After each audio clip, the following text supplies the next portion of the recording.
वर्तमान जाए सर्वश्रेष्ठ सुंदरी कहुए से सुंदरींकर नगरबधू हेबा ता सहित बौद्ध धर्म रे दीक्षित हेबा ये गोटे रोचक प्रसंग इतिहास पृष्ठारे कहुए ख्रीष्टपूर्व 500 बेलर कथा जो समय रे भारत रे गोटे राज्य रे गणतंत्र थिला जेतेबेले समग्र भारत वर्ष रे राजतंत्र अछि सेतेबेले मध्य गणतंत्र थिला। यह ही होची आमर वैचित्र एवं निजर सुंदरता पाई वैशालीर सेई नगरबधू जहाँकर ना होची आम्रपाली।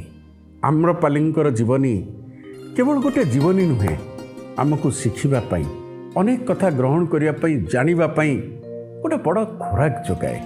कहा जाए जे वैशाली नगर रे वैशाली जहाँ को लिच्छवी राज्यर